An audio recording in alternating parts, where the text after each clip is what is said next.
एका छोट्याशा गावात राहणारा एक मुलगा प्रचंड गरिबीमुळे अक्षरशः त्रस्त झाला होता. घरची परिस्थिती दिवसेंदिवस बिकट होत चालली होती. शेवटी त्याने ठरवलं की आता गावात राहून काही होणार नाही. शहरात जाऊन काम करायचं आणि पैसे कमवायचे. घरातून निघताना त्याने एक छोटी बॅग घेतली. त्यात 2-4 जुने कपडे ठेवले. आईने प्रेमाने काही भाकऱ्या आणि थोडंसं लोणचं बांधून दिलं. त्या छोट्याशा सामानासह आणि मनात मोठी स्वप्न घेऊन तो शहराच्या दिशेने निघाला. शहरात तर पोहोचला, पण आता त्याच्या समोर सगळ्यात मोठा प्रश्न उभा होता. काम कुठे मिळणार, राहायचं कुठं आणि पोट कसं भरायचं. त्याच्याकडे ना ओळखीचं कुणी होतं, ना राहायला जागा होती. फक्त मनामध्ये एक आशा होती. असं करत करत 2 दिवस आणि 2 रात्री कशा गेल्या हे त्याला देखील कळालं नाही. सोबत आणलेल्या भाकऱ्या संपल्या होत्या. जे थोडेफार पैसे घेऊन तो आला होता तेही जवळजवळ संपले होते. पोटभर जेवण तर दूरच, साधं काहीतरी खाऊन तो दिवस काढत होता आणि रात्री फुटपाथवर झोपत होता. एके रात्री तो रस्त्याच्या कडेला एका मोठ्या घरासमोरच्या फुटपाथवर बसला होता. अचानक मुसळधार पाऊस सुरू झाला.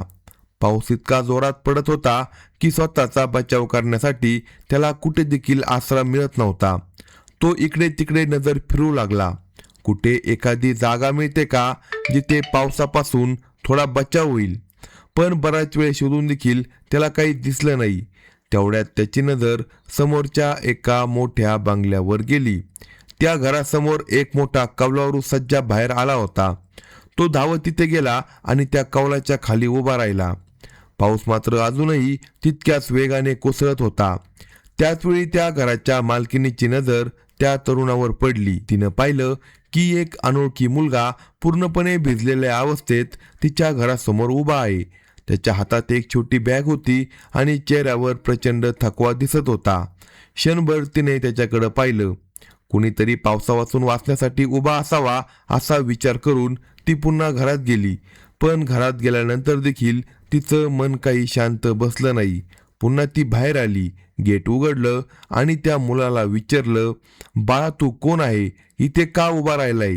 हे ऐकताच त्या मुलाने आपल्या आयुष्याची संपूर्ण कहाणी त्या बाईला सांगायला सुरुवात केली.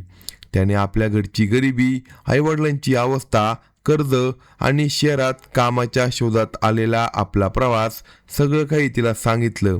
त्याची कहाणी ऐकून त्या महिलेचं मन भरून आलं. ती म्हणाली, घाबरू नको बाळा, माझ्याकडून जितकी मदत होईल तितकी मी नक्की करेल. असे म्हणत तिने त्याला घरात बोलवलं. पण त्यानंतर त्या घरात जे काही घडलं त्याची कल्पना तुम्ही करू शकणार नाही. घटनेची सविस्तर माहिती आपण या व्हिडिओमध्ये पाहणार आहोत. जर तुम्ही चॅनलवर नवीन असाल तर कलम 302 या मराठी चॅनलला लगेच सबस्क्राईब करा. ही घटना नोएडा शहरामध्ये घडली होती. समीर बिहारमधील एका छोट्याशा गावात राहत होता.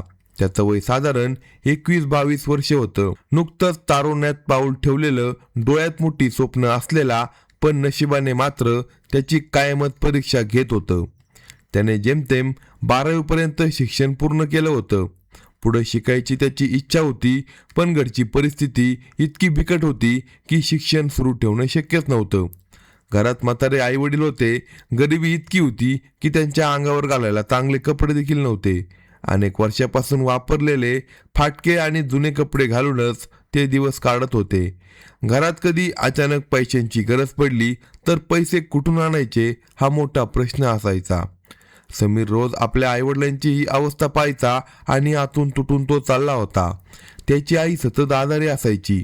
वडिलांकडे थोडीशी शेती होती, पण त्या शेतीतून फक्त 2 वेळचं जेवण कसं बसं भागायचं.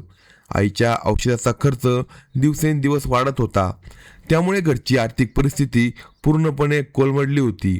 याशिवाय त्यांनी अनेक ठिकाणावरून कर्ज देखील घेतलं होतं. सुरुवातीला सगळ्यांनी थोडा वेळ दिला, पण वर्षानुवर्ष पैसे परत न मिळाल्यामुळे गावातील सावकार आणि गावचे प्रभावशाली लोक वारंवार त्यांच्या घरी येऊ लागले.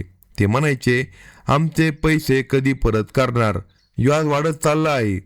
समीरचे वडील प्रत्येक वेळी थोडा वेळ मागायचे. असं करता करता तब्बल 5 वर्ष निघून गेले. एके दिवशी गावातील सावकार पुन्हा त्यांच्या घरी आला. यावेळी त्याचा स्वर आधीपेक्षा अधिक कठोर होता. तो म्हणाला, आता खूप झालं. पैसे परत देणं तुमच्या आवाक्याबाहेरचं आहे. त्यामुळे तुमची शेती माझ्या नावावर करा. हे ऐकताच समीरच्या पायाखालची जमीनच सरकली. तो धावत सावकारासमोर गेला. दोन्ही हात जोडून तो म्हणाला, काका मला अजून थोडा वेळ द्या. आईच्या आजारपणामुळे मी बाहेर जाऊ शकलो नाही, पण मला 1 वर्ष द्या. मी जीव तोडून मेहनत करील आणि तुमचं निम्म्याहून अधिक कर्ज फेडेल. सावकार मोठ्यानं हसला. तो म्हणाला, 1 वर्षात तू माझे 50-60 लाख रुपये परत करशील? एवढे पैसे तू कुठून आणणार? समीरच्या डोळ्यामध्ये अश्रू आले. तो ठाम आवाजात म्हणाला, गरज पडली तर मी स्वतःला विकेल. माझ्या शरीराचे अवयव देखील विकावे लागले तरी चालतील, पण तुमचं कर्ज माझ्यावर ठेवणार नाही. त्याचं ते बोलणं ऐकून सावकार काही क्षण शांत झाला. तो म्हणाला, ठीक आहे, मी तुला 1 वर्षाची मुदत देतो, पण लक्षात ठेव, जर पैसे परत केले नाही तर ही शेती माझ्या नावावर होईल. समीरने मान डोलवली. त्या दिवसापासून त्याने मनाशी एक निर्धार केला. काही झालं तरी घरची परिस्थिती बदलायची. त्या रात्री तो आपल्या आईजवळ गेला. तो म्हणाला, आई, आता मला शहरात जायला हवं. बाबा तुझी काळजी घेतील. मी तिथे काम करेल, पैसे कमावीन, तुला औषधांसाठी पैसे पाठवेल आणि सावकाराचं कर्ज देखील फेडेल. हे ऐकताच त्याची आई रडू लागली. ती म्हणाली, बाळा, इतक्या दूर जाऊ नको. माझी काळजी कोण घेणार? समीर आईचा हात हातात घेत म्हणाला, आई, जर मी इथेच राहिलो तर आपलं आयुष्य असंच गरिबीत जाईल. सावकार रोज अपमान करेल. मला ते आता सहन होत नाही. आईला मुलाचा निर्धार समजला. तिने डोळ्यातले अश्रू पुसले. घरात जेवढं पीठ होतं त्यातून काही भाकऱ्या करून दिल्या. सोबत थोडंसं लोणचं बांधून दिलं. ती म्हणाली, बाळा, माझ्याकडून तुला एवढंच देता येईल. समीरने आईचे पाय धरले. जुने मळके कपडे बॅगेत भरले. आईवडिलांचा आशीर्वाद घेतला आणि मोठी स्वप्न मनात घेऊन तो दिल्लीकडे जाणाऱ्या रेल्वेत बसला. दिल्लीपर्यंतचा समीरचा प्रवास खूप मोठा होता. आईने दिलेल्या भाकऱ्यांपैकी काही त्याने वाटेतच खाल्ल्या, तर उरलेल्या पुढच्या दिवसासाठी जपून ठेवल्या. शहरात त्याचा कुणीच ओळखीचा नव्हता. ना राहायला जागा होती, ना कोणाचा आधार होता. पण त्याने आधीच मनाची तयारी केली होती. जे काही होईल ते पाहू. नवीन लोक भेटतील, कदाचित एखादा चांगला माणूस मदत करेल, नाहीतर फुटपाथवर झोपून देखील मेहनत करेल, पण गावात परत रिकाम्या हाताने जाणार नाही, असा निर्धार करून तो दिल्लीमध्ये पोहोचला. तिथून बसने तो नोएडा शहरात आला. नोएडामध्ये आल्यावर 2 दिवस तो नोकरीच्या शोधात इकडून तिकडे भटकत राहिला. जिथे जाई तिथे त्याला 12 तासाच्या कामासाठी 10-12 हजार रुपयांचा पगार सांगितला जायचा. तो मनात विचार करायचा, या पैशात मी स्वतःचं पोट कसं भरू, आईचा उपचार कसा करू आणि कर्ज कसं फेडू? त्याला काहीच मार्ग दिसत नव्हता. एके दिवशी त्याने मालवाहू हातगाडी चालवणाऱ्या काही मजुरांशी बोलण्याचा प्रयत्न केला. तो म्हणाला, मला देखील हे काम करायचं आहे. यामध्ये किती मजुरी मिळते? त्यावर ते म्हणाले, जितकं वजन उचलशील तितके पैसे मिळतील. समीर म्हणाला, मी अजून तरुण आहे, माझ्या हातात ताकद आहे, मी मेहनत करू शकतो. ते म्हणाले, ठीक आहे, पण त्यासाठी स्वतःची हातगाडी घ्यावी लागेल. हे ऐकून समीर पुन्हा अडचणीत पडला. त्याच्या खिशात फक्त 1,000 रुपये उरले होते. त्यातून त्याला पुढचे दिवस काढायचे होते. खरं तर समीरला गाडी चालवता येत होती. गावात मोकळ्या वेळात तो लोकांच्या 4 चाकी गाड्या चालवायचा. त्या बदल्यात त्याला दिवसाला 200-300 रुपये मिळायचे. त्याच्याकडे ड्रायव्हिंगचे लायसन देखील होते. म्हणून शहरात येताना त्याच्या मनात एक आशा होती, जर दुसरं काही काम मिळालं नाही तर ड्रायव्हर म्हणून तरी काम मिळेल. तो अनेक ठिकाणी ड्रायव्हरच्या नोकरीची चौकशी करू लागला. त्याला वाटत होतं की एखादा मालक त्याची परिस्थिती समजून घेईल आणि मदत करेल. पण इथं वास्तव वेगळंच होतं. 2 दिवस उलटले तरीही त्याला कुठे काम मिळालं नाही. दुसऱ्या दिवशी रात्री साधारण 9 वाजण्याच्या सुमारास तो खूप थकून एका फुटपाथवर बसला होता. अचानक जोरदार पाऊस सुरू झाला. काही क्षणातच तो पूर्ण भिजून गेला. त्याची बॅग देखील भिजली. त्याने पुन्हा आजूबाजूचा आसरा शोधायला सुरुवात केली, पण कुठे छप्पर नव्हतं. अचानक त्याला समोर एक मोठा बंगला दिसला. त्या बंगल्याच्या गेटजवळ एक मोठा जब्बा होता. तो धावत तिथे गेला आणि शांतपणे त्या कौलाच्या खाली उभा राहिला. पाऊस मात्र अजूनही जोरात सुरू होता. थोड्याच वेळात त्या बंगल्याची मालकिनीची नजर त्याच्यावर पडली. तिनं पाहिलं की एक अनोळखी तरुण तिच्या घरासमोर उभा आहे. क्षणभर तिच्या मनात शंका आली, हा चोर तर नसेल ना? कारण घरात ती एकटीच राहत होती. तिचे 2 मुले परदेशामध्ये शिक्षण घेत होते. तर तिच्या नवऱ्याचं काही वर्षापूर्वी निधन झालं होतं, म्हणून ती थोडी घाबरली. ती पुन्हा घरात गेली. काही वेळ स्वतःला दुसऱ्या कामात गुंतवण्याचा प्रयत्न केला, पण तिच्या मनातून त्या मुलाचा विचार काही जात नव्हता. शेवटी ती पुन्हा बाल्कनीत आली आणि मोठ्याने हाक मारली, "अरे कोण आहे तिथे?" 2-3 वेळा आवाज दिल्यानंतर समीर मोठ्याने म्हणाला, "आंटी, मी पावसापासून वाचण्यासाठी इथे उभा आहे. दुसरीकडे कुठे जागा मिळाली नाही." त्याच्या बोलण्यातला साधेपणा आणि नम्रपणा पाहून तिच्या मनातील भीती थोडी कमी झाली. थोड्या वेळाने पाऊस थांबला. ती खाली आली. गेट मात्र तिने उघडलं नाही. दुरूनच तिने विचारलं, "आता पाऊस थांबला आहे, मग अजून इथे का उभा आहे?" समीर शांतपणे म्हणाला, "आंटी, माझं या शहरामध्ये कुणीच नाही. राहायला घर नाही. जिथे जागा मिळेल तिथे रात्र काढतो. मी 2 दिवसापूर्वी गावावरून आलो आहे. अजून काम मिळालं नाही. घरी आजारी आई आहे, म्हातारे वडील आहे, म्हणून इथे काम शोधायला आलो आहे." त्याच्या प्रत्येक शब्दात वेदना होत्या. ती महिला त्याचं बोलणं शांतपणे ऐकत होती. तिला जाणवत होतं की हा मुलगा खोटं बोलत नाही. त्याच्या चेहऱ्यावरची प्रामाणिकपणा स्पष्ट दिसत होती. त्या बाईच्या मनाला समीरची कहाणी स्पर्शून गेली होती. त्याच्या बोलण्यात कुठेच खोटेपणा नव्हता. प्रत्येक शब्दात त्याची असहाय्यता आणि प्रामाणिकपणा दिसून येत होता. तरीही ती सावध होती. ती म्हणाली, "बाळा, आजकाल कुणावरही सहज विश्वास ठेवणं खूप धोक्याचं झालं आहे. आपण ज्याला मदत करतो तोच कधीकधी आपल्याशी विश्वासघात करतो."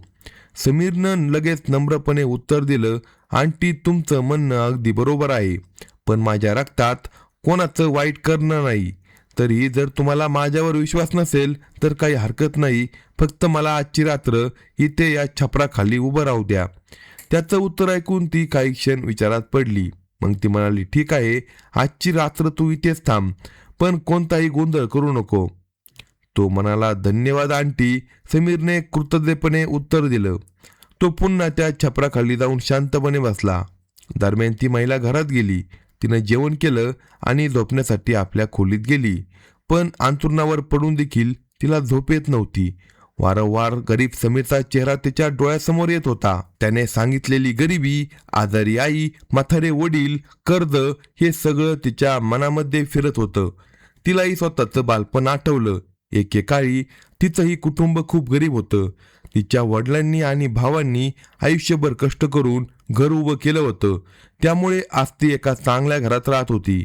ती मनात म्हणाली, "जर त्यावेळी माझ्या कुटुंबाला कोणी मदत केली नसती तर कदाचित आज माझं आयुष्य देखील वेगळं असतं." या विचारांनी तिचं मन आणखी अस्वस्थ झालं. 2-3 वेळा तिने बाल्कनीत येऊन पाहिलं. समीर अजूनही तिथे शांतपणे बसला होता. रात्र बरीच झाली होती. घरात ती एकटी असल्यामुळे तिला खाली जाण्याची थोडी भीती वाटत होती. पण शेवटी तिने धाडस केलं. ती खाली आली आणि समीरजवळ जाऊन म्हणाली, "एक काम कर, सकाळी माझी भेट घेतल्याशिवाय इथून जाऊ नको. मी तुझ्यासाठी एखाद्या कामाची व्यवस्था करण्याचा प्रयत्न करते." हे ऐकताच समीरच्या चेहऱ्यावर अनेक दिवसांनी आशेचं हास्य उमटलं.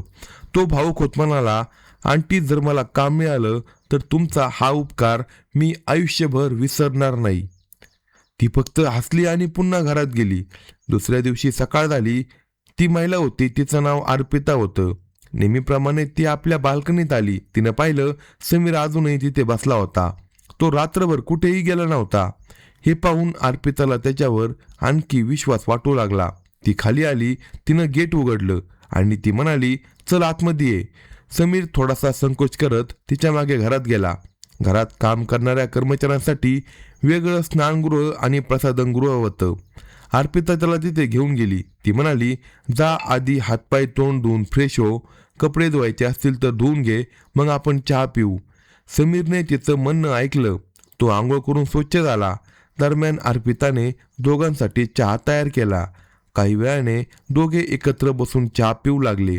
अर्पिताने त्याला विचारलं, "किती शिकला आहेस?" समीर म्हणाला, "फार नाही आंटी, मी फक्त 12वी शिकलो आहे. घरची परिस्थिती इतकी वाईट होती की पुढे शिक्षण घेणं शक्यच झालं नाही. आई सतत आजारी असते, म्हणून लवकर कामाला लागावं लागतं." मग तो पुढे म्हणाला, "गावात मी थोडीफार 4 चाकी गाडी चालवायचो." हे ऐकताच अर्पिता म्हणाली, "गावात गाडी चालवणं आणि शहरात गाडी चालवणं यात खूप फरक असतो." समीर आत्मविश्वासाने म्हणाला, "जर तुमच्याकडे ड्रायव्हरची किंवा दुसरं कोणतं काम असेल तर मी प्रामाणिकपणाने करेल." अर्पिता काही क्षण विचार करू लागली. त्यानंतर ती म्हणाली, ठीक आहे, तुला गाडी चालवायची आवड असेल तर आधी मी तुझी ड्रायव्हिंग पाहते. जर तू चांगली गाडी चालवलीस तर माझ्या कंपनीत तुला काम मिळू शकतं. हे ऐकताच समीरच्या मनात पुन्हा एकदा नव्या आयुष्याची आशा निर्माण झाली. अर्पिता पुढे म्हणाली, चल आज माझ्यासोबत ऑफिसला ये. तिथे जाताना तू गाडी चालव. मला तुझी ड्रायव्हिंग पाहायची आहे. जर तुला खात्री पटली की तू चांगला चालक आहे तर मी तुला माझ्या कंपनीत काम देईल. हे ऐकताच समीरच्या चेहऱ्यावर आनंद फुलला. तो म्हणाला, ठीक आहे आंटी, मी पूर्ण प्रामाणिकपणाने प्रयत्न करेल. आता तो तिला आंटीऐवजी कधी कधी मॅडम म्हणू लागला होता. अर्पिता हसत म्हणाली, मला मॅडम म्हणायची गरज नाही, आंटी म्हणाला तरी चालेल. अर्पिताचं वय साधारण 45 वर्ष होतं. थोड्याच वेळात दोघे तयार झाले आणि ऑफिसकडे निघाले. अर्पिताने गाडीची चावी समीरच्या हातात दिली. आज तूच गाडी चालव. समीरने ड्रायव्हिंग सीटवर बसण्यापूर्वी सीट व्यवस्थित केली, सीट बेल्ट लावला, आरसे नीट पाहिले, गाडी सुरू करण्यापूर्वी सर्व नियम पाळले. हे सगळं अर्पिता शांतपणे पाहत होती. त्यानंतर समीरने अतिशय सावधपणे गाडी रस्त्यावर आणली. त्याने कुठेही घाई केली नाही. वाहतुकीचे सर्व नियम पाळत तो गाडी चालवत होता. सुमारे 12-13 किलोमीटर अंतरावर अर्पिताचं ऑफिस होतं. संपूर्ण प्रवासात अर्पिता त्याच्या प्रत्येक हालचालीकडे लक्ष देत होती. ती मुद्दाम कधी मुख्य रस्त्यावरून तर कधी अरुंद गल्लीतून त्याला गाडी चालवायला सांगत होती. तिला खात्री करून घ्यायची होती की समीर खरंच चांगला ड्रायव्हर आहे की नाही. काही वेळातच ते दोघे ऑफिसमध्ये पोहोचले. गाडीतून उतरल्यावर अर्पिता हसत म्हणाली, समीर तू खरंच खूप चांगली गाडी चालवतो. मला तुझ्यावर विश्वास बसला आहे. समीरने नम्रपणे तिचे आभार मानले. अर्पिता पुढे म्हणाली, माझ्याकडे अनेक गाड्या आहे, त्यापैकी एक गाडी मी तुला चालवण्यासाठी देते. त्या गाडीचं डाऊन पेमेंट आणि पुढचे हप्ते तू तुझ्या कमाईतून भरत जा. पण गाडीवरून जेवढं उत्पन्न मिळेल ते पूर्णपणे तुझं असेल. गाडीची देखभाल, इंधन आणि इतर खर्च तुझ्या जबाबदारीवर असेल. जितकी मेहनत करशील तितकी कमाई करशील. हे ऐकताच समीरच्या डोळ्यामध्ये आनंदाश्रू आले. त्याला विश्वासच बसत नव्हता की 2 दिवसापूर्वी फुटपाथवर झोपणाऱ्या त्याच मुलाला आज स्वतःची गाडी चालवण्याची संधी मिळत आहे. तो भाऊक होत म्हणाला, आंटी मी तुमचा विश्वास कधीच तोडणार नाही. अर्पिता म्हणाली, मला एवढंच हवं आहे, तू प्रामाणिक राहा. त्यानंतर तिने कंपनीतील एका अनुभवी ड्रायव्हरला बोलावलं.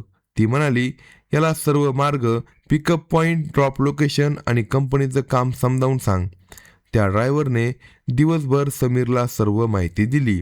आजच्या काळात गुगल मॅप असल्यामुळे नवीन शहरात रस्ते समजून घेणे फार कठीण नव्हतं. समीरने देखील प्रत्येक गोष्ट लक्षपूर्वक शिकून घेतली. काही दिवसातच तो पूर्ण कॉन्फिडन्स शिवाय काम पूर्ण करू लागला. तो इतकी मेहनत करायचा की अनेकदा दिवसाचे 18-18 कधी 20-20 तास तो गाडी चालवायचा. त्याच्या मेहनतीचं फळ त्याला मिळू लागलं. पहिल्याच महिन्यात त्याने चांगली कमाई केली. कमाईतले काही पैसे त्याने आईच्या औषधांसाठी घरी पाठवले, तर काही पैसे गावातील सावकाराकडे पाठवले. जेव्हा सावकाराच्या हातात पहिल्यांदाच पैशाचं पाकिट पोचलं तेव्हा तो देखील आश्चर्यचकित झाला. तो मनात म्हणाला, हा मुलगा एवढ्या कमी वेळात इतके पैसे कुठून कमवायला लागला. समीरने जवळपास 10,000 रुपये आईच्या उपचारासाठी पाठवले होते आणि काही रक्कम सावकाराला दिली होती आणि उरलेले पैसे स्वतःच्या गरजांसाठी ठेवले होते. हळूहळू त्याचं आयुष्य योग्य मार्गावर येऊ लागलं. अर्पिता वेळोवेळी त्याची चौकशी करायची. त्याच्या राहण्याची व्यवस्था तिने कंपनीतील इतर ड्रायव्हरसोबत करून दिली.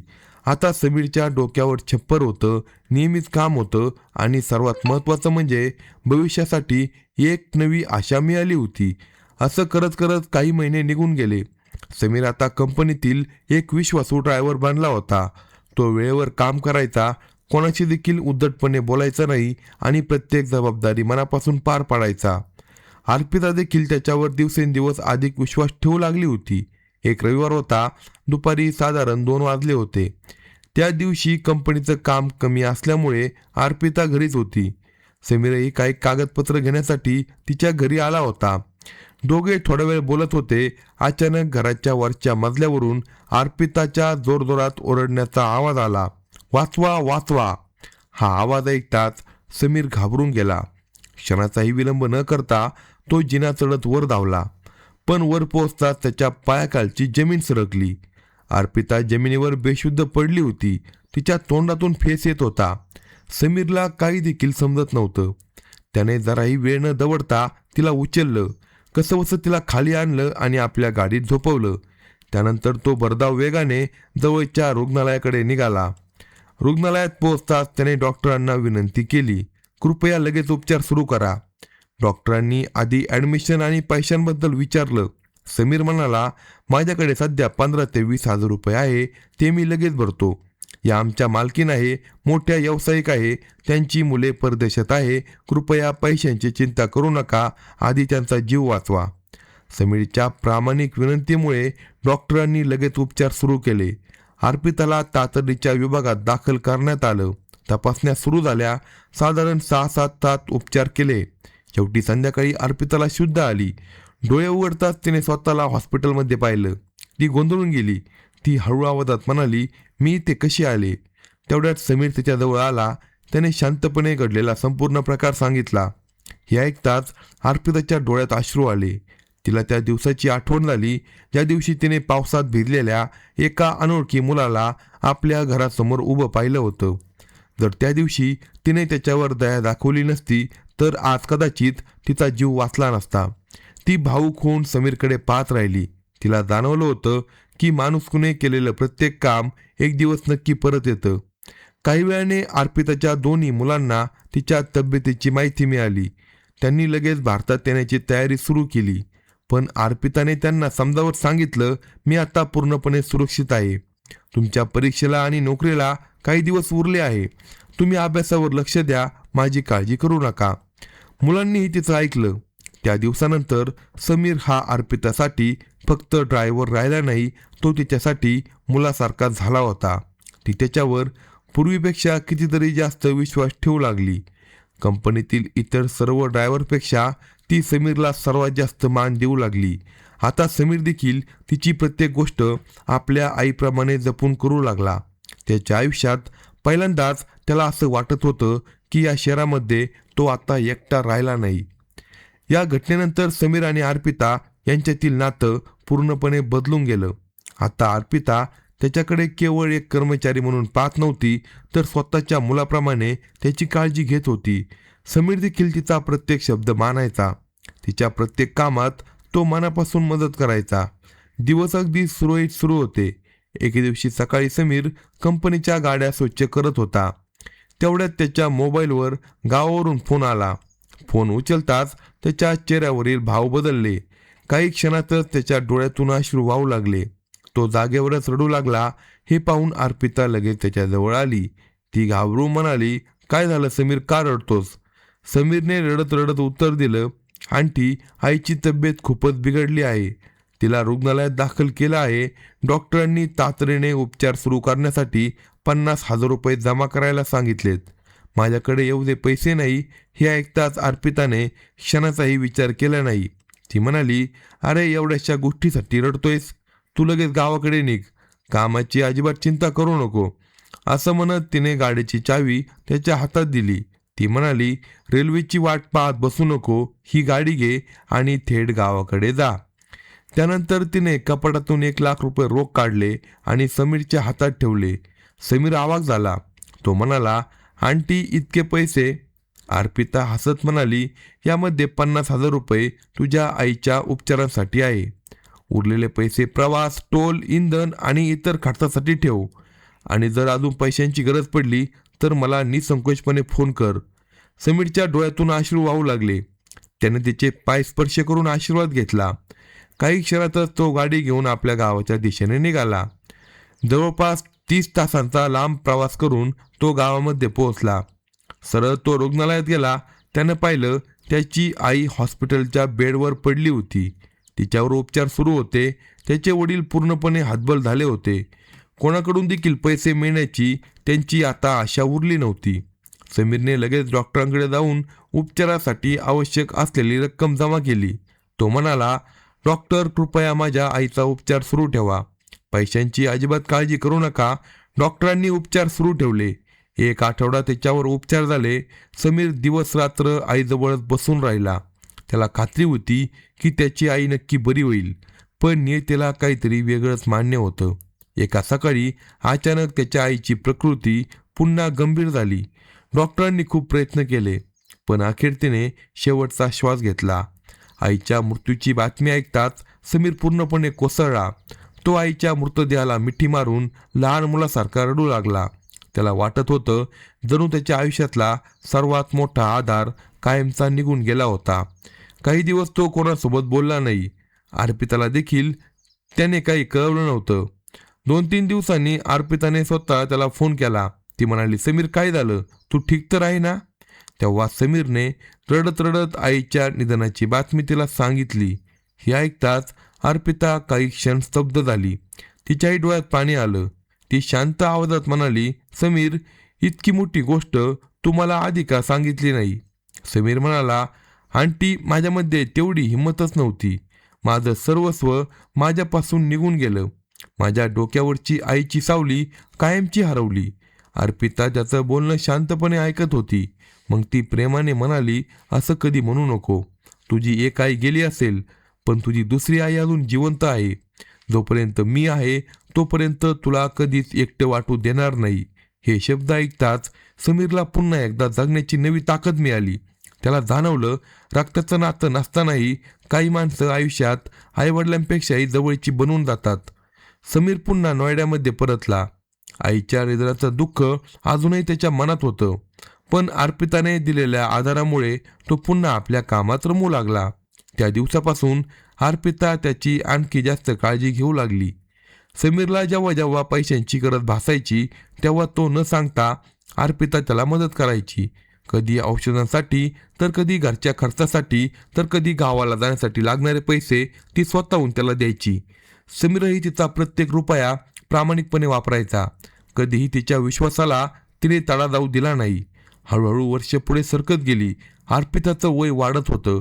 आता पूर्वीसारखी दिवसभर धावपळ करणं तिच्यासाठी अवघड होत होतं. एक दिवस तिने समीरला आपल्या ऑफिसमध्ये बोलावलं. तो आत येताच ती हसून म्हणाली, समीर, आता मला तुझ्यासोबत एक महत्त्वाची गोष्ट बोलायची आहे. समीर शांतपणे तिच्या समोर बसला. अर्पिता पुढे म्हणाली, आता मी थकले आहे. या ट्रान्सपोर्ट व्यवसायाची धावपळ माझ्याकडून होत नाही, म्हणून आजपासून तू गाडी चालवण्याचं काम सोड. समीर आश्चर्यचकित झाला. तो म्हणाला, आंटी, मग मी काय करू? अर्पिता हसली. ती म्हणाली, आजपासून हा संपूर्ण ट्रान्सपोर्ट व्यवसाय तू सांभाळ. ऑफिसची जबाबदारी, गाड्या, ड्रायव्हर्स, ग्राहक, हिशोब सगळं तूच सांभाळायचं.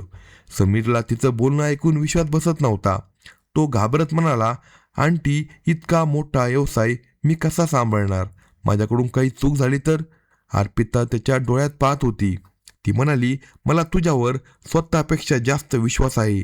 आजपर्यंत तू प्रत्येक जबाबदारी प्रामाणिकपणे पार पाडली, म्हणून हा व्यवसाय मी निर्धास्तपणे तुझ्यावर सोपवत आहे.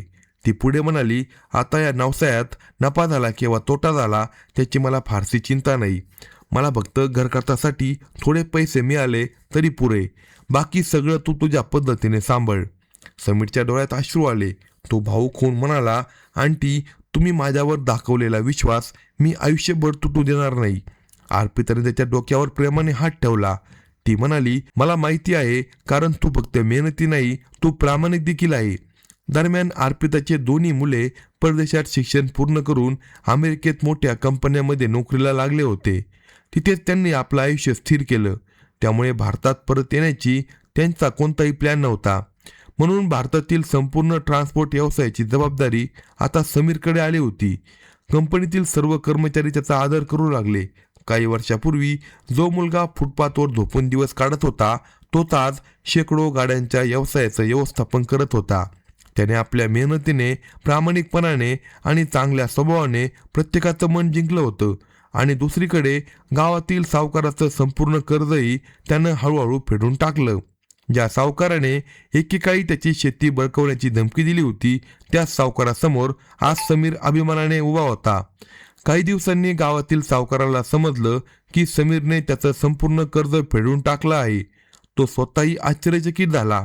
ज्या मुलाकडे कधी काळी 2 वेळच्या जेवणासाठी सुद्धा पैसे नव्हते, तोच मुलगा आज स्वतःच्या मेहनतीच्या जोरावर मोठा माणूस बनला होता. सावकार मनात म्हणाला, मी या मुलाला खूप कमी लेखलं होतं, पण याने मेहनत, प्रामाणिकपणा आणि जिद्दीच्या जोरावर अशक्य वाटणारं देखील शक्य करून दाखवलं. समीर मात्र या सगळ्या गोष्टींचा कधीच गर्व करत नव्हता. त्याच्या मनात आजही आईची आठवण होती आणि अर्पिताबद्दल अपार आदर होता. तो नेहमी म्हणायचा, आज मी जे काही आहे ते माझ्या आईच्या आशीर्वादामुळे आणि अर्पिता आंटीच्या विश्वासामुळे आहे. काळ पुढे सरकत गेला. समीरने कंपनीचा व्यवसाय आणखी मोठा केला. नवीन गाड्या घेतल्या, अनेक नवीन ड्रायव्हरांना रोजगार दिला. कंपनीची प्रतिष्ठा दिवसेंदिवस वाढत गेली. अर्पिता देखील आता पूर्णपणे निर्धास्त झाली होती. तिला माहिती होतं की तिच्या अनुपस्थित देखील समीर हा व्यवसाय तितक्याच प्रामाणिकपणे सांभाळेल. ती अनेकदा लोकांना म्हणायची, रक्ताचं नातं असणं महत्त्वाचं नसतं, माणसाच्या स्वभावात प्रामाणिकपणा आणि माणुसकी असणं जास्त महत्त्वाचं असतं. समीर माझा मुलगा नाही, पण मुलापेक्षा देखील अधिक आहे. हे ऐकून समीरच्या डोळ्यात नेहमी पाणी यायचं. कारण ज्या शहरात तो एकेकाळी फुटपाथवर झोपत होता, त्याच शहराने त्याला आईसारखी माया देणारी व्यक्ती दिली होती. आयुष्याने त्याच्याकडून खूप काही हिरावून घेतलं होतं, पण त्याच आयुष्याने त्याला खूप काही परत देखील दिलं होतं. अशाच नवनवीन स्टोरी ऐकण्यासाठी कलम 302 या मराठी चॅनेलला सबस्क्राईब करा आणि आपल्या प्रतिक्रिया कमेंट बॉक्समध्ये कळवा.